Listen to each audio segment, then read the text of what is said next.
Hello students, आज हम class 6 science chapter 1 भोजन यह कहाँ से आता है का पार्ट 5 करने जा रहे हैं।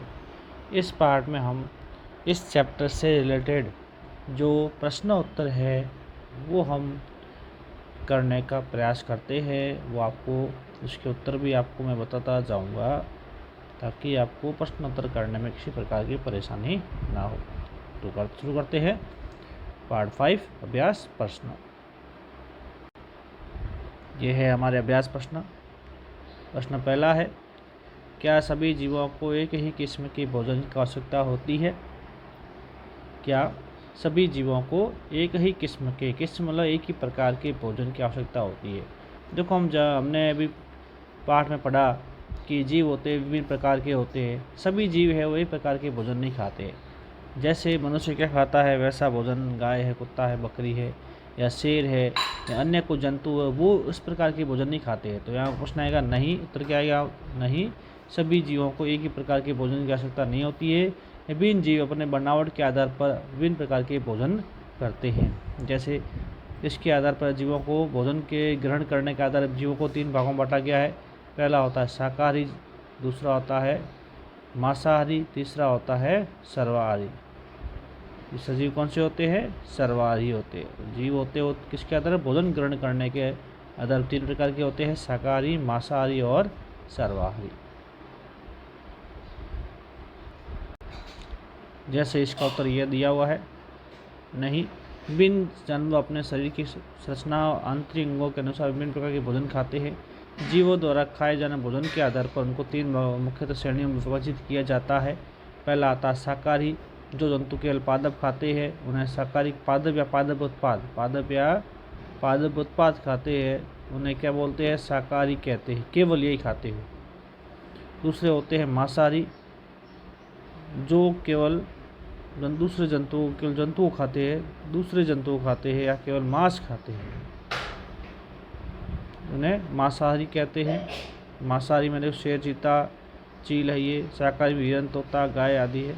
अब आता है सर्वाहारी, जो जंतु पादप और दूसरे प्राणी दोनों को ही खाते हैं उन्हें सर्वाहारी कहते हैं। जैसे कुत्ता, कौवा, बिल्ली, ये मनुष्य भी इसमें शामिल है, हम भी इसमें शामिल हैं। तो पहले प्रश्न का उत्तर इस प्रकार से हमारी ये हो जाता है। प्रश्न संख्या सेकंड है, 5 पौधों के नाम लिखिए, बताइए कौन से भाग का उपयोग खाद्य पदार्थ के रूप में होता है। 5 पौधों के नाम बताने हैं, वो किस प्रकार और उनके खाए जाने वाले भागों के नाम भी अलग अलग होने चाहिए। तो हम उसका तो भी आपको दिखाते हैं। तो 5 पौधों के नाम, इस पहला आता है सेब। सेब क्या है? उसका फल खाते हैं। आलू क्या है? वो भी फल खाते हैं। तो आम फल खाते, आलू है उस तना होता है खाते हैं। जो गाजर खाते हैं वो क्या जड़ होती? गाजर है मूली जड़ होती है। पालक है, पालक नहीं है, पालक है। पालक की वो क्या है? पौधे की पत्तियां हैं वो खाते हैं, ठीक है। गेहूँ है वो बीज खाते हैं। फूल गोभी हो उसका फूल हो गया, ठीक है। तो कितने भाग हो गए? बहुत सारे भाग हो गए इसके। ये फल हो गया, एक तना हो गया, एक जड़ हो गया, एक पत्ती हो गया, एक बीज हो गया, एक फूल हो गया। तो सभी भाग इसमें आप कोई 5 लिख सकते हो। आम के बारे में लिख दो, आलू के बारे में लिख दो, गाजर के बारे में, पालक के बारे में और फूल गोभी के बारे में। तो ये 5 पौधों के नाम भी हो गए, उनके खाए जाने वाले खाद्य पदार्थों के नाम भी हो गए। ओके। प्रश्न संख्या 3 है। 3 में दिया गया कॉलम 1 का में दिए गए खाद्य पदार्थ का कॉलम 2 से मिलान करना है। कॉलम 1 खाद्य पदार्थ दिए गए हैं, इसका कॉलम 2 से हमें मिलाना है, ठीक है। तो पहले कॉलम में दिया गया है दूध, दही, पनीर, घी। दूध, दही, पनीर, घी हमें कहाँ से मिलता है? ये हमें जंतुओं से मिलता है। तो ये सभी कैसे उत्पाद है? ये जंतु उत्पाद है। तो इसको इससे मिलाओगे ऐसे, जंतु उत्पाद है। दूसरा है पालक, फूल गोभी, गाजर, ये सब सब्जियां हैं, तो सब्जियों से मिलवाओगे ऐसे। तीसरा है शेर, बाघ, ये कैसे? ये मांसाहारी जंतु है जो दूसरे जंतु को मारकर खाते हैं, तो इसको इससे मिलाओगे।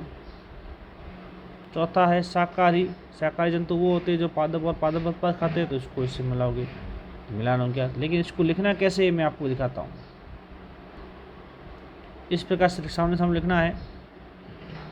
जैसे दूध, दही, पनीर, घी जंतु उत्पाद है। पालक, फूलगोभी, गाजर सब्जियां हैं। शेर, बाघ दूसरे जंतु खाते हैं। शाकाहारी है। पादप और पादप उत्पाद खाते हैं। क्लियर। अब हमारा अंतिम प्रश्न, प्रश्न संख्या 4, दिए गए शब्दों से रिक्त स्थान की पूर्ति कीजिए। आपको शब्द दिए गए, पहला शब्द शाकाहारी है, फिर पादप है, फिर दूध है, फिर गन्ना और मांसाहारी है। इन 5 शब्दों से इन 5 रिक्त स्थानों की पूर्ति करनी है। ओके, तो पहला है क। पहला है क, बाघ एक खालिस्तान है क्योंकि यह केवल मांस खाता है। तो मांस खाने वाले जंतु क्या बोलते हैं? मांसाहारी है। क्या बोलते हैं? मांसाहारी। तो यहाँ पर क्या आएगा? मांसाहारी आ जाएगा। क्या आ जाएगा? मांसाहारी यहाँ आ जाएगा। तो क्या लगेगा? बाघ एक मांसाहारी है क्योंकि यह मांस खाता है। क्लियर सभी के? ओके। दूसरा है ख, हिरण केवल पादप उत्पाद खाता है इसलिए इसे क्या कहते हैं? जो पादप उत्पाद खाता है उसे हम कहते हैं शाकाहारी कहते हैं। तो यहाँ आएगा, यह शाकाहारी आ जाएगा। ठीक है। अब आता है ग, तोता केवल खाता है। तोता क्या खाता है? पादप उत्पाद खाता है। तो यहाँ आ जाएगा पादप। तोता केवल पादप उत्पाद खाता है। तोता हरी मिर्ची खाता है इसलिए यहाँ पादप उत्पाद आ जाएगा। घ है, जो हम पीते हैं वह प्राय गाय, भैंस, बकरी से प्राप्त होता है इसलिए यह जंतु उत्पाद है। हम गाय, भैंस से क्या प्राप्त करते हैं? जो हम पीते हैं वो हम प्राप्त करते हैं दूध। तो यहाँ पर क्या आ जाएगा? दूध आ जाएगा। दूध यहाँ आ जाएगा। हम दूध जो दूध हम पीते हैं वो प्राय में गाय, बकरी, भैंस से प्राप्त होता है और इसलिए यह जंतु उत्पाद है। अंतिम में क्या लग गया? हमें चीनी खालिस्तान कहाँ से मिलती है? गन्ने से। चीनी हमें, मैंने बताया चीनी हमें गन्ने से मिलती है। मैं पार्ट में बीच में आपको बताया भी था। तो शिक्षा भी आपके क्वेश्चन आंसर पूरे चैप्टर आपका फर्स्ट है वो कंप्लीट हो जाता है। Have a good day, goodbye friends.